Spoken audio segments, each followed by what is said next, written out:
भारतीय संविधान की प्रमुख विशेषताएं। उसमें हम अगली विशेषता पर चलेंगे। अगली विशेषता है विलक्षण दस्तावेज।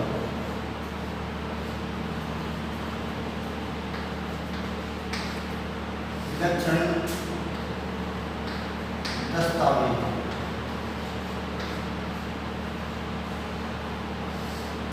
भारतीय संविधान को विलक्षण दस्तावेज कहा जाता है। क्यों कहा जाता है? क्योंकि भारतीय संविधान निर्माताओं ने भारतीय संविधान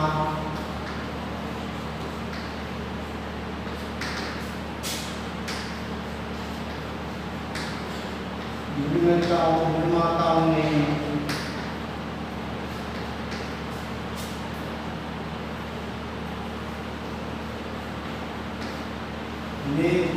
बुद्धिमत्ता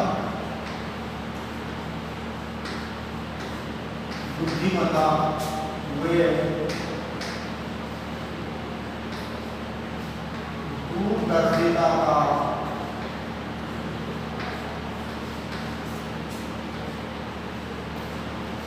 परिचय देते हुए भारतीय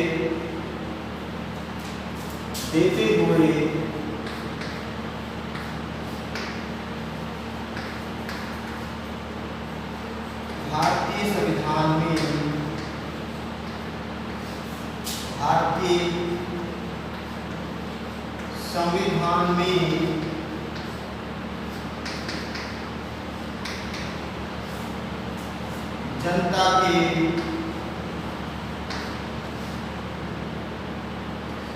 जनता की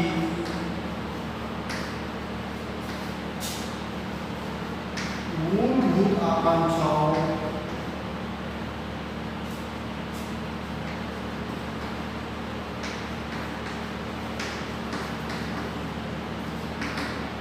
एवं वे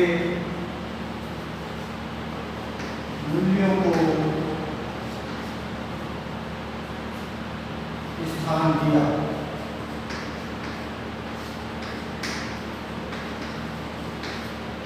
इसलिए भारतीय संविधान को जीवंत दस्तावेज, इसलिए भारतीय संविधान को विलक्षण दस्तावेज कहा जाता है।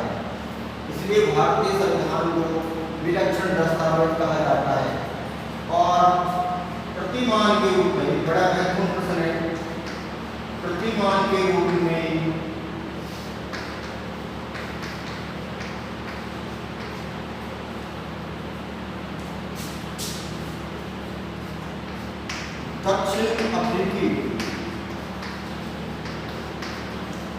दक्षिणी अफ्रीकी संविधान में इसको स्वीकार किया गया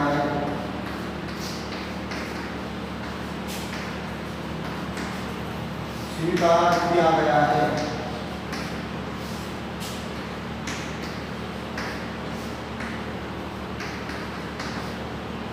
अब इसमें दो प्रश्न बन सकते हैं कि भारतीय संविधान जीवंत दस्तावेज क्यों है। तो आपका आंसर होगा कि भारतीय संविधान निर्माताओं ने बुद्धिमत्ता व दूरदर्शिता का परिचय देते हुए भारतीय संविधान में जनता की मूलभूत आकांक्षाओं और मूल्यों को स्थान दिया।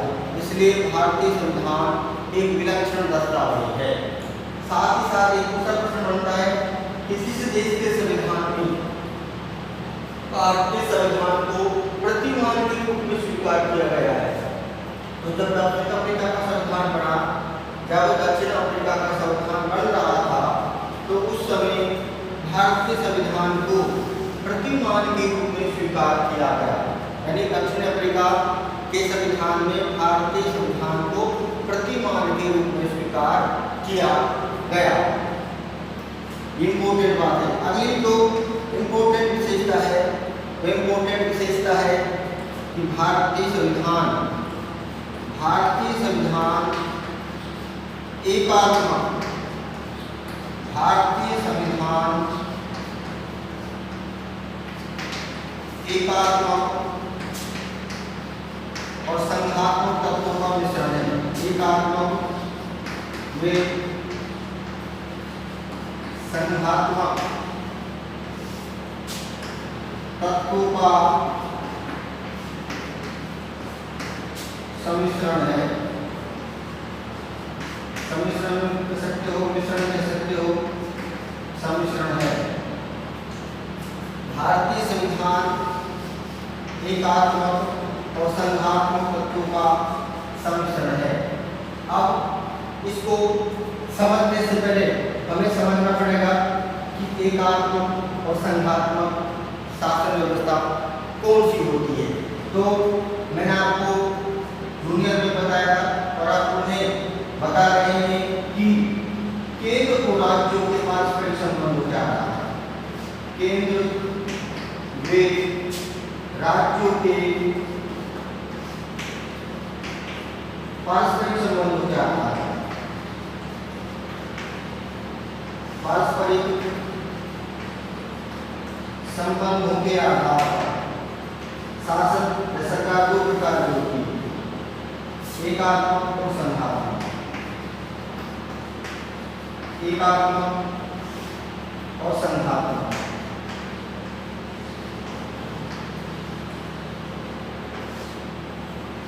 एकात्मक शासन में संविधान के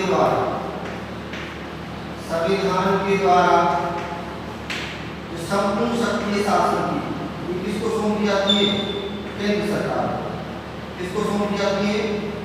केंद्र सरकार, यानी केंद्र को सौंपी जाती है। और यहाँ पर राज्यों का अस्तित्व, राज्य सरकारों का अस्तित्व किसके ऊपर निर्भर करता है? राज्यों का अस्तित्व या राज्य सरकारों का अस्तित्व केंद्र सरकार पर निर्भर करता है। इसमें निर्भर करता है केंद्र सरकार के ऊपर निर्भर करता है। तो ऐसी शासन व्यवस्था इसमें संविधान के द्वारा संपूर्ण शक्ति केंद्र सरकार को या केंद्र को सौंपी जाती है और यहाँ पर राज्यों का अस्तित्व केंद्र के ऊपर निर्भर करता है। दूसरी है संघात्मक। संघात्मक में संविधान के द्वारा केंद्र और राज्यों के मध्य अधिकार क्षेत्र का बंटवारा कर दिया जाता है। इसके मध्य केंद्र और राज्य सरकारों के मध्य अधिकार क्षेत्रों का, राज्यों के मध्य क्या कर दिया? अधिकार क्षेत्र का क्या कर दिया? बंटवारा। अधिकार क्षेत्र का बंटवारा, अधिकार क्षेत्र का क्या कर दिया? वितरण कर दिया। अधिकार क्षेत्र का यहाँ पर वितरण कर दिया जाता है। अधिकार क्षेत्र का क्या कर दिया जाता है? वितरण कर दिया जाता है। तो अब प्रश्न उठता है कि भारत में संघात्मक और एकात्मक तत्वों का सम्मिश्रण है, तो क्यों है? इसको हम समझेंगे तो हमें पहले ही समझ गया कि एकात्मक और संघात्मक सरकारें क्या होती है, इनको संक्षिप्त रूप से समझाया गया। अब भारत में संघात्मक शासन व्यवस्था को अपनाया गया है, लेकिन भारत में कहीं भी ये नहीं लिखा कि भारत एक संघात्मक राज्य होगा। उसकी जगह भारत में कहा गया है कि भारत राज्यों का एक संघ होगा। ये इंपॉर्टेंट है, भारत राज्यों का संघ होगा। ये बड़ा इंपॉर्टेंट प्रश्न है। भारत राज्यों का संघ होगा। प्रश्न पड़ता है कि भारत या भारतीय संघ में संघ शब्द की जगह कौन सा शब्द उपयोग में लाया गया है? तो वह लाया गया है राज्यों का संघ। अब प्रश्न उठता है कि संघात्मक शासन व्यवस्था को अपनाया गया है, किंतु संघात्मक शब्द की जगह राज्यों का संघ शब्द का प्रयोग किया गया है। तो क्यों किया गया है? इसलिए किया गया है, इसका आंसर होगा देश की एकता। देश की एकता वे अखंडता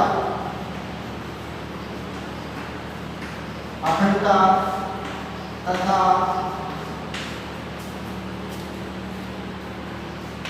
राज्यों की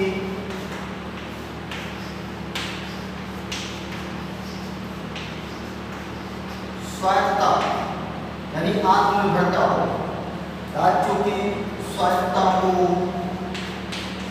सुनिश्चित करने के लिए, राज्यों की स्वायत्तता को सुनिश्चित करने के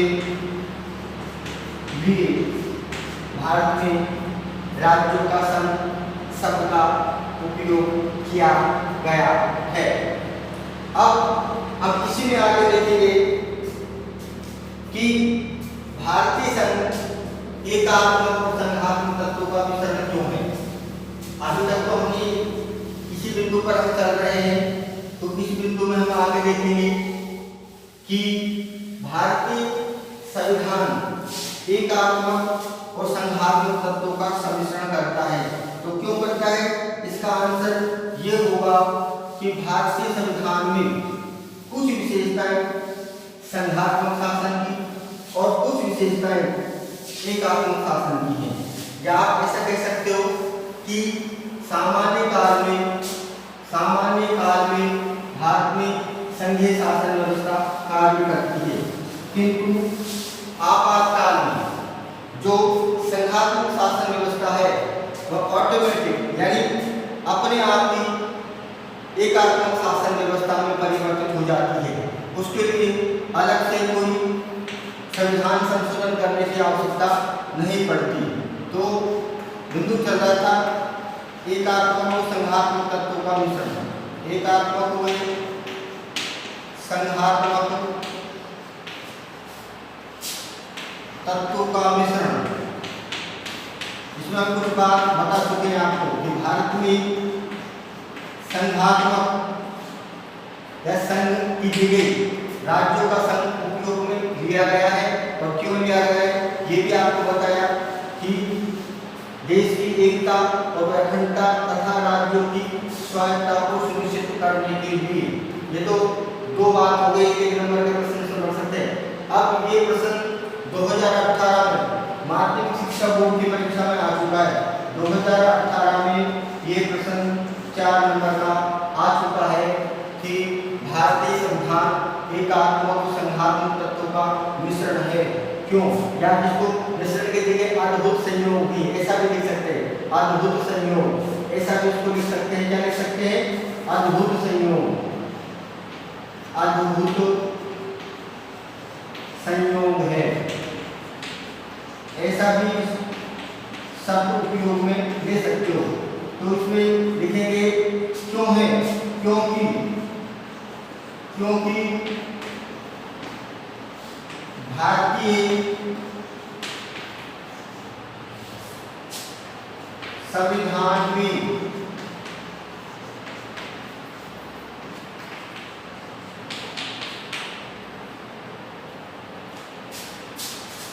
कुछ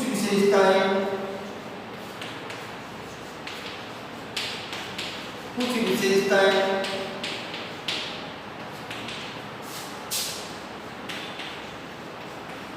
एकात्मक तथा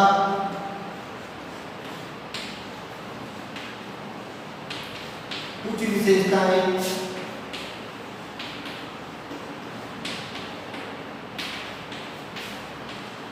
संघात्मक शासन की है। संघात्मक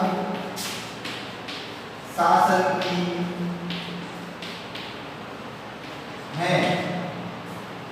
इसको दूसरे शब्दों में कह सकते हैं कि भारतीय संघ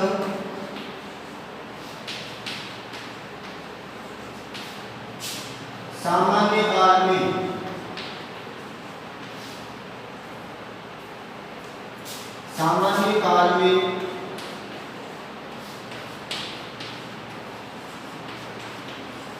संघीय शासन के रूप में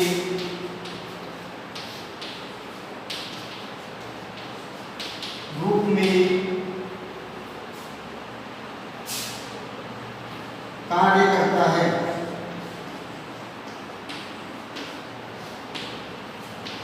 किंतु आपातकाल में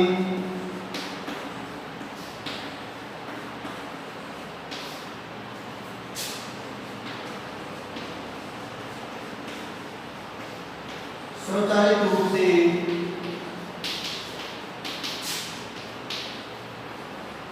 एकात्मक शासन में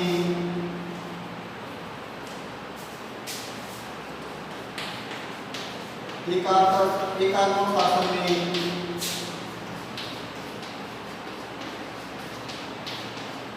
परिवर्तित हो जाता है।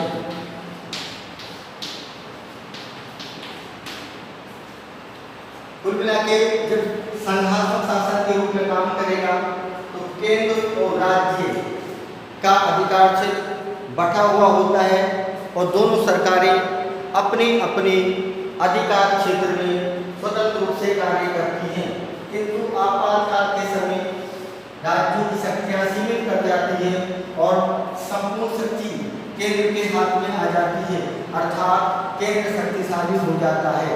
और इसके कुछ उदाहरण हैं, तो हम उदाहरण देखेंगे। जैसे एक और एग्जाम्पल में हम बात करें तो हम बात करेंगे जैसे महत्वपूर्ण विषय संघ सूची में है, महत्वपूर्ण विषय संघ सूची में जिन पर कानून संसद बनाती है, महत्वपूर्ण विषय संघ सूची में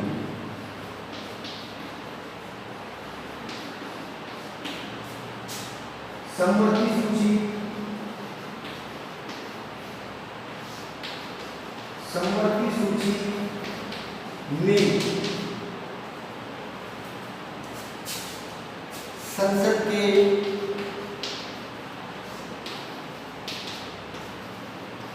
कानूनों को प्राथमिकता, तो केंद्र और राज्यों के मध्य शक्तियों का विभाजन किया गया 3 सूचियों के माध्यम से, संघ सूची, राज्य सूची और समवर्ती सूची। संघ सूची के विषय पर कानून जो महत्वपूर्ण से जिनकी संख्या 97 है, संघ सूची 3 सूचियों के मध्य शक्ति विभाजन किया गया है। संघ सूची में 97 विषय हैं, इन पर कानून को बनाती है संसद बनाती है। राज्य सूची में 66 विषय, जिन पर कानून को बनाती है राज्य के विधानमंडल बनाते हैं। लेकिन ये विधानमंडल बनाते हैं सामान्य काल में, आपातकाल में संसद बनाती है। समवर्ती सूची में 47 विषय हैं, इन पर कानून बनाते हैं संसद भी बनाती है और राज्य के विधानमंडल भी बनाते हैं। किंतु विरोध होने पर संसद के कानून मान्य होते हैं। इसके अलावा इन तीनों सूचियों के अलावा अवशिष्ट विषय हैं, जिनका उल्लेख किसी भी सूची में नहीं किया गया है। अवशिष्ट विषय और अवशिष्ट विषयों पर कानून बनाने का अधिकार भारत को किसको दिया गया है? संसद को दिया गया है, आर्टिकल 248 के अंतर्गत। और ये विभाजन किया गया है 246 के अंतर्गत, 7वीं अनुसूची के अंतर्गत, अनुसूची 7वीं और अनुच्छेद 246। तो हम बस संसद के कानूनों को प्राथमिकता होती है, विरोधाभास हो जाए संबंधित सूची विषयों पर। अवशिष्ट विषयों पर संसद कानून बनाती है, मैंने भी आपको बताया। अवशिष्ट विषयों पर संसद द्वारा कानून बनाती। इसके अलावा वित्तीय दृष्टि से वित्तीय अनुदानों की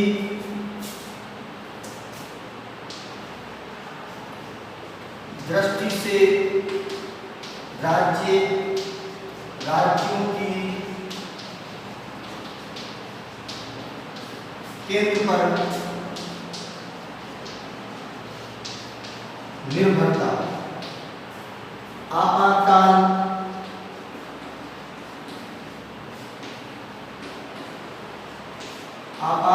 में केंद्र का राज्यों पर नियंत्रण, केंद्र का राज्य पर नियंत्रण। इसके अलावा अखिल भारतीय सेवाएं, अखिल भारतीय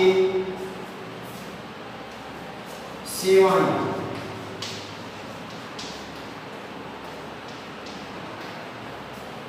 राज्यों में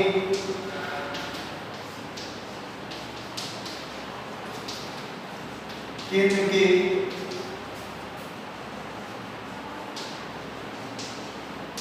अभिकर्ता के रूप में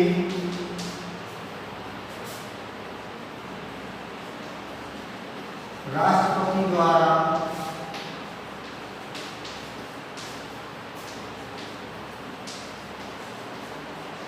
राज्यपाल की नियुक्ति इत्यादि ऐसे प्रावधान हैं जो एकात्मक शासन व्यवस्था है। इसके अलावा एक ही संविधान हम बात करें, एकल संविधान और भी एकल संविधान, एकल नागरिकता,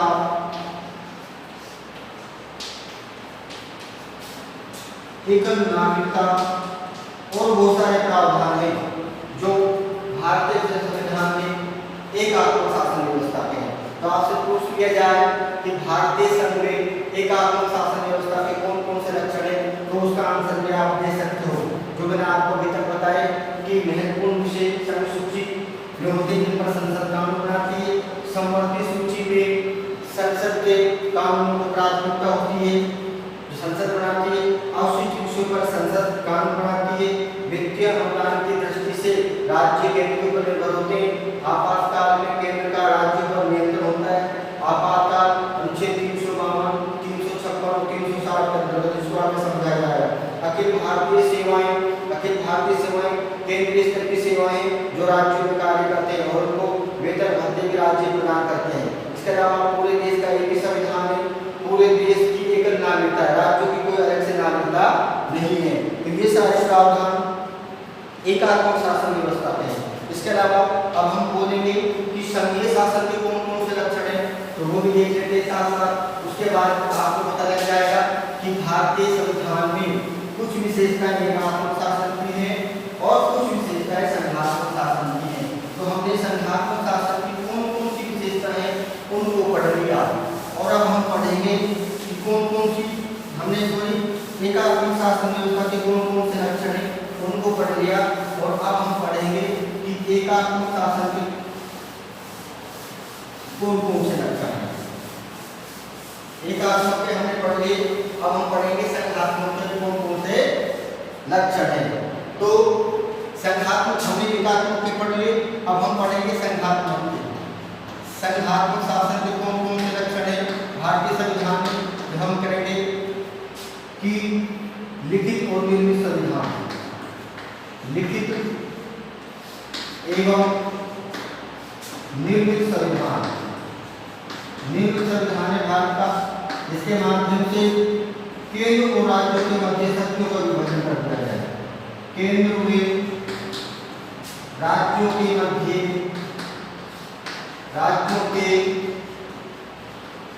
मध्य शक्ति विभाजन, शक्ति विभाजन मैंने आपको बताया था 3 सूचियों के माध्यम से किया गया है। इसको आगे भी हम डिटेल से पढ़ेंगे आगे पाठों के अंतर्गत कि संसूची, राज्य सूची और समवर्ती सूची के माध्यम से केंद्र और राज्यों के मध्य शक्तियों का विभाजन किया गया है। इस सूची में 97 विषय होंगे, इस पर कानून केंद्र अर्थात संसद बनाएगी, और राज्य सूची में 66 विषय होंगे जिन पर कानून राज्य अर्थात विधानमंडल बनाएंगे, और समवर्ती सूची पर दोनों मिलकर बनाते हैं किंतु विरोध होने पर केंद्र सरकार के कानून मान्य होते हैं। इसके अलावा आवश्यक विषयों पर संसद कानून बनाती है। हम बात करेंगे कि केंद्र और राज्यों के मध्य शक्तियों का विभाजन किया गया है, तो ये संघात्मक शासन व्यवस्था की बात है। केंद्र और राज्यों की अलग अलग सरकार है, केंद्र में राज्यों की अलग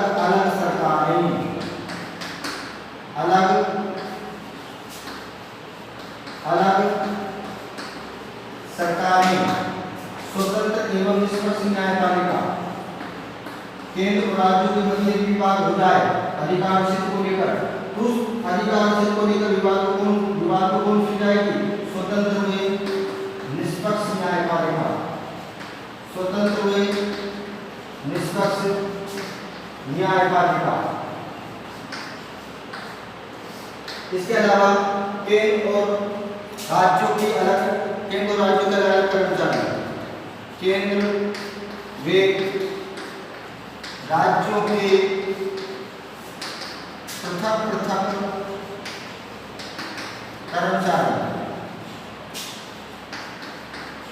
इत्यादि ऐसे प्रावधान हैं जिनको हम संघीय शासन में बोल सकते हैं। तो भारतीय संविधान में दोनों प्रावधानों को अपनाया गया है, संघात्मक शासन व्यवस्था के प्रावधान जो भी मैंने आपको बताया, इसके अलावा जो मैंने आपको अभी बताए थे थोड़ी देर पहले कि लिखा भी था उनको कि वे एकात्मक शासन व्यवस्था के लक्षण है। तो भारतीय शासन जो एकात्मक और संघात्मक तत्वों का मिश्रण है और इसीलिए आप होता है श्री दुर्गादास बसु ने भारतीय संविधान के बारे में कहा है कि भारत का संविधान एकात्मक और संघात्मक तत्वों का या लक्षणों का अद्भुत संयोग है।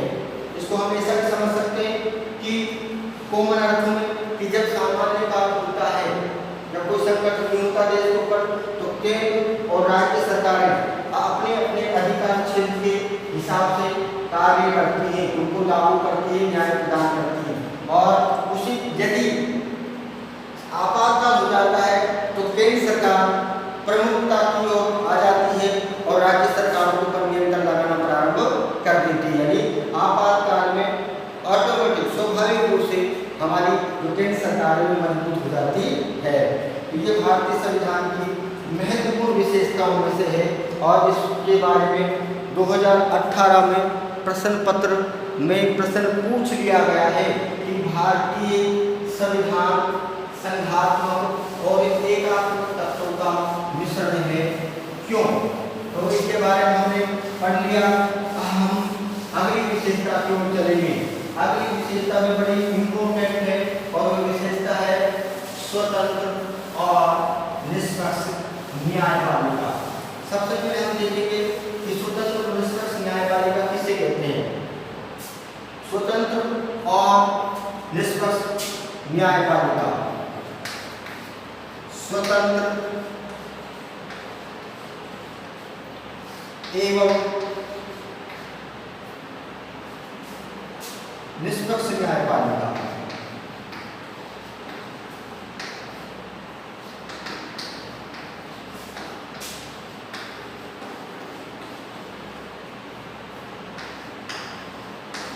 ऐसी न्यायपालिका जो बिना किसी दबाव में आए, बिना किसी भेदभाव के न्याय प्रदान करे, उसको बोलेंगे स्वतंत्र और निष्पक्ष न्यायपालिका। इसमें दो कसौटी होंगी कि बिना किसी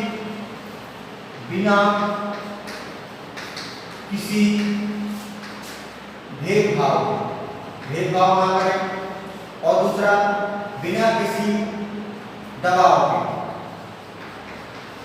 भी नहीं होना चाहिए।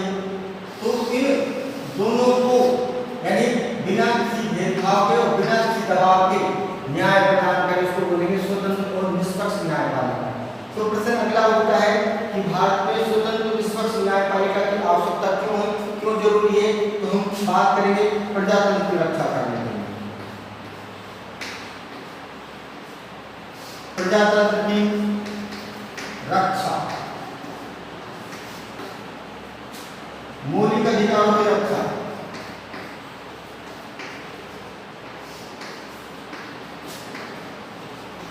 मौलिक अधिकारों की रक्षा,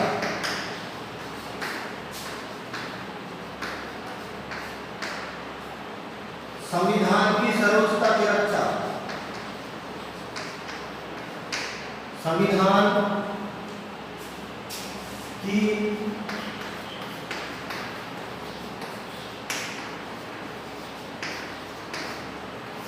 सर्वोच्चता की रक्षा,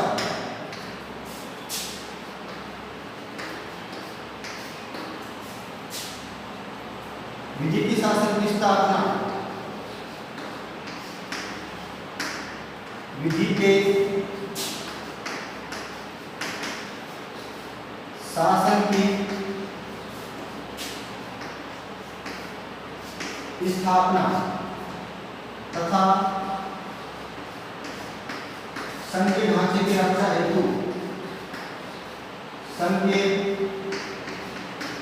ढांचे की रक्षा हेतु भारत में स्वतंत्र एवं निष्पक्ष न्यायपालिका का प्रावधान किया गया है।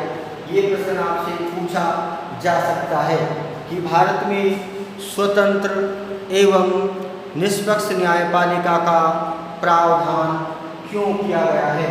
उसमें आप बात करेंगे प्रजातंत्र की रक्षा, मौलिक अधिकारों की रक्षा, संविधान की सर्वोच्चता की रक्षा, क्योंकि संविधान के जो मूलभूत नियम है कानून के सर्वोच्च, उनसे बड़ा कोई नहीं है। सरकार के सारे कानून से शक्ति भेंट करते हैं, इसलिए जो भी कानून बने, जो भी कानून लागू हो, वे संविधान के अनुरूप होना चाहिए। विधि के शासन, तो विधि के शासन से तात्पर्य सभी व्यक्ति कानून की दृष्टि में समान होते हैं, कानून सभी की समान रूप से रक्षा करता है। उसमें व्यक्ति बड़ा नहीं होता, बड़ा कौन होता है? कानून। इसलिए इसकी स्थापना और रक्षा करने के लिए भी आपको स्वतंत्र निष्पक्ष न्यायपालिका की आवश्यकता है। और जो संघीय ढांचे की स्थापना की गई है कि भारत में केंद्र और राज्यों के मध्य शक्तियों का विभाजन किया गया है। अगर केंद्र और राज्यों के मध्य अधिकार क्षेत्र को लेकर कोई विवाद हो जाता है तो उस विवाद को एक स्वतंत्र और निष्पक्ष न्यायपालिका ही उस विवाद का समाधान कर सकती है। इसलिए भारत में स्वतंत्र और निष्पक्ष न्यायपालिका का प्रावधान किया गया है। क्यों जरूरी है? तो ये क्यों प्रावधान किया गया है, ये बात इंपॉर्टेंट होगी। क्यों का उत्तर आपको यहाँ मिलेगा। अब बात करेंगे हम आगे कैसे, कि कैसे प्रावधान किया गया है। भारत की न्यायपालिका स्वतंत्र है, ये हम कैसे मानेंगे? तो इसके लिए हम कई प्रावधान किए भारतीय संविधान में। तो हम सबसे पहले बात करेंगे कि न्यायाधीशों की नियुक्ति राष्ट्रपति द्वारा की जाती है। न्यायाधीशों, सर्वोच्च न्यायालय और उच्च न्यायालय के न्यायाधीशों की नियुक्ति, न्यायाधीशों की नियुक्ति पर्याप्त योग्यता के आधार पर, पर्याप्त योग्यता के आधार पर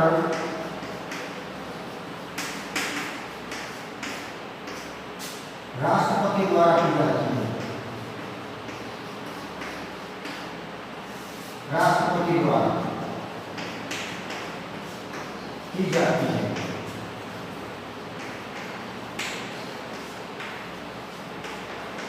पहली बात,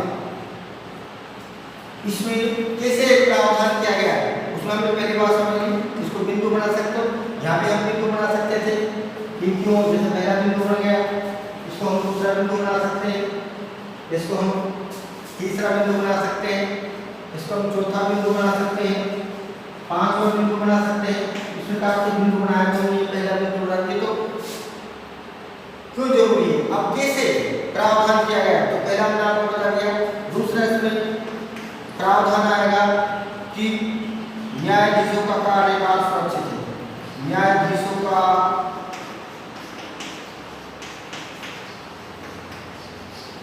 कार्यकाल सुरक्षित। इसमें हम कह सकते हैं कि सर्वोच्च न्यायालय के न्यायाधीश सुप्रीम कोर्ट में, सर्वोच्च न्यायालय के न्यायाधीश 65 वर्ष की आयु है और सर्वोच्च न्यायालय के न्यायाधीश 62 वर्ष की आयु तक अपने पद पर काम करते हैं। इस आयु से पूर्व उन्हें केवल महाभियोग की प्रक्रिया के माध्यम से महाभियोग की प्रक्रिया के माध्यम से, महाभियोग की प्रक्रिया के माध्यम से, महाभियोग की प्रक्रिया के माध्यम से संसद हटा सकती है। संसद हटा सकती है और ये प्रक्रिया आसान नहीं है। ये महाभियोग के साथ हाथ लगता है न्यायाधीशों पर सिद्ध कदाचार में क्षमता पे आ रहा है। सिद्ध कदाचार में असक्षमता पे आ रहा है। ये प्रश्न 2019 में पूछा भी जा चुका है कि न्यायाधीशों को किन दशाओं में पद से हटाया जा सकता है? तो न्यायाधीशों को सिद्ध कदाचार और अक्षमता के आधार पर न्यायाधीशों को पद से हटाया जा सकता है। कौन हटाएगी? संसद। कौन सी प्रक्रिया के माध्यम से? महाभियोग की प्रक्रिया के माध्यम से। अब महाभियोग कैसे लगता है? ये प्रक्रिया बिना होता किस आधार पर लगता है? और संसद के दोनों सदन से जब प्रस्ताव पारित हो जाता है तो राष्ट्रपति महोदय के द्वारा संबंधित न्यायाधीश को हटा दिया जाता है। अब इसके बारे में थोड़ा सा समझे तो मैं आपको बताया कि ये संसद के किसी भी सदन से प्रस्ताव पारित हो सकता है। तो जिस न्यायाधीश को के खिलाफ महाभियोग का प्रस्ताव लाया जा रहा है उसको 14 दिन पहले लिखित सूचना देनी होती है और लिखित सूचना के पश्चात सदन से यदि कोई प्रस्ताव 2/3 बहुमत से उपस्थित और मतदान में भाग लेने वाले सदस्यों के 2/3 बहुमत से पारित हो जाता है तो दूसरे सदन में जाता है। दूसरा सदन आरोपों की जांच करता है और आरोपों की जांच करने के बाद यदि दूसरा सदन भी 2/3 बहुमत से इसको पास कर देता है तो न्यायाधीश को खिलाफ महाभियोग का प्रस्ताव पारित माना जाता है और राष्ट्रपति संबंधित जो न्यायाधीश महोदय को बर्खास्त कर देता है। अभी तक सर्वोच्च न्यायालय के किसी भी न्यायाधीश को इस प्रक्रिया के माध्यम से नहीं हटाया जा सका है। इसलिए 2020 में माध्यमिक शिक्षा बोर्ड की परीक्षा में ये प्रश्न आया था कि न्यायाधीशों को पद से हटाने की प्रक्रिया कठिन है, आपके मतानुसार संविधान में ये प्रावधान क्यों किया गया है? तो ये प्रावधान इसलिए क्या, इसका आंसर होगा कि न्यायाधीशों के पद को सुरक्षित करने के लिए, क्योंकि जब न्यायाधीशों का पद सुरक्षित रहेगा तभी न्यायपालिका सुरक्षित रहेगी, अन्यथा न्यायपालिका सुरक्षित नहीं रह सकती। इसलिए दूसरा प्रावधान किया गया है। उसके बाद हम तीसरी बात करेंगे कि न्यायाधीशों को पर्याप्त वेतन भत्ते, न्यायाधीशों को पर्याप्त वेतन भत्ते और सुविधा दी जाती है। पर्याप्त वेतन भत्ते एवं सुविधाएं प्रदान की जाती हैं और ये पर्याप्त वेतन भत्ते सुविधाएं संसद समय समय पर कानून बनाकर निर्धारित करती रहती है। ठीक है, वर्तमान समय में हम जहाँ तक वेतन की बात करें तो सर्वोच्च न्यायालय के मुख्य न्यायाधीश को 2,90,000 रुपये प्रति माह, अन्य न्यायाधीशों को 2,80,000 रुपये प्रति माह मिलते हैं। इसके अलावा अन्य सुविधाएं मिलती हैं।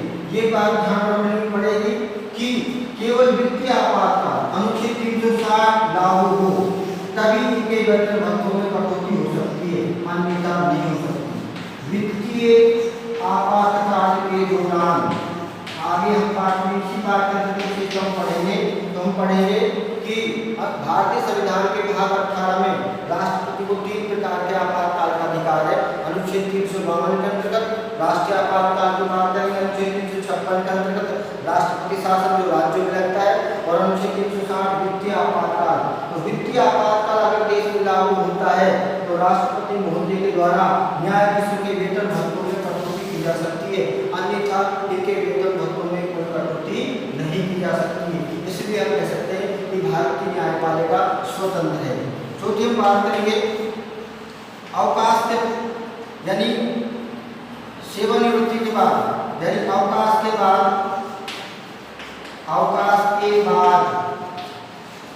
वकालत पर प्रतिबंध।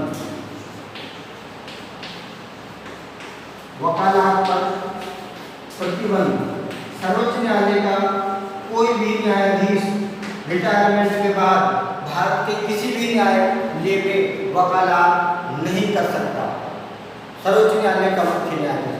ऐसा इसलिए किया गया है कि जब वे न्यायाधीश के पद पर थे तो निष्पक्ष रहे, बिना किसी दबाव में, बिना किसी प्रलोभन में उन्होंने न्याय प्रदान किया। इसलिए अवकाश के बाद वकालत पर प्रतिबंध लगा दिया जाता है।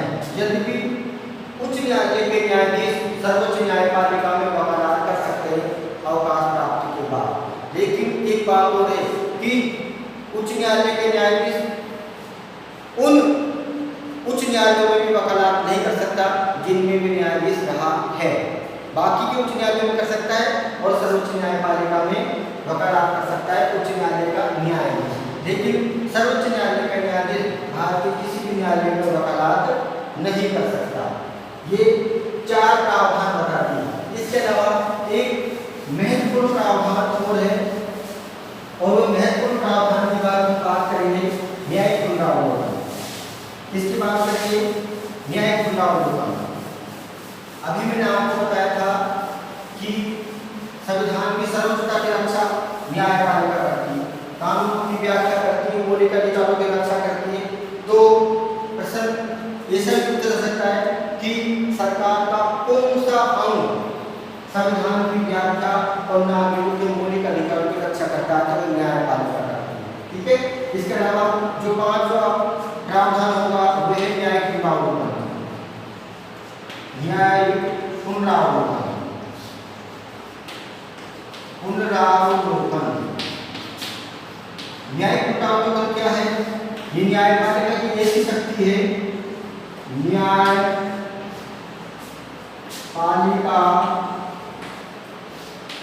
की वह शक्ति जिसके माध्यम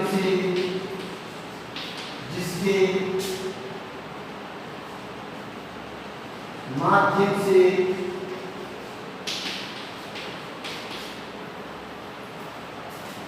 कानून की जांच की जाती है।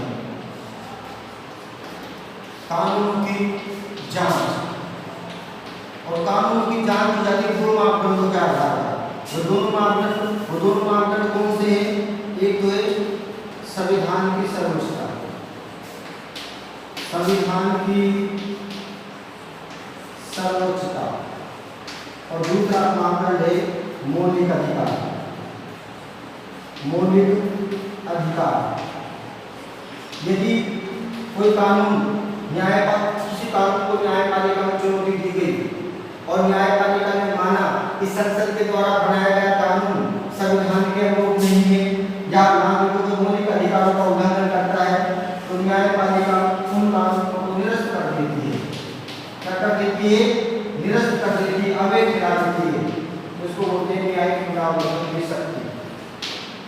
तो न्यायिक पुनरावलोकन न्यायपालिका की वह शक्ति जिसके माध्यम से वे कानून की जांच करती है। इसके आधार पर संविधान की सर्वोच्चता और मौलिक अधिकारों के आधार पर यदि कोई कानून संविधान की सर्वोच्चता का उल्लंघन करता है या मौलिक अधिकारों का उल्लंघन करता है, तो न्यायपालिका उन कानूनों को निरस्त या अवैध ठहरा देती है। इसको बोलते हैं न्यायिक पुनरावलोकन। इसके अलावा इसमें एक बात और दे रखी है जो बड़ी इंपॉर्टेंट है कि न्यायपालिका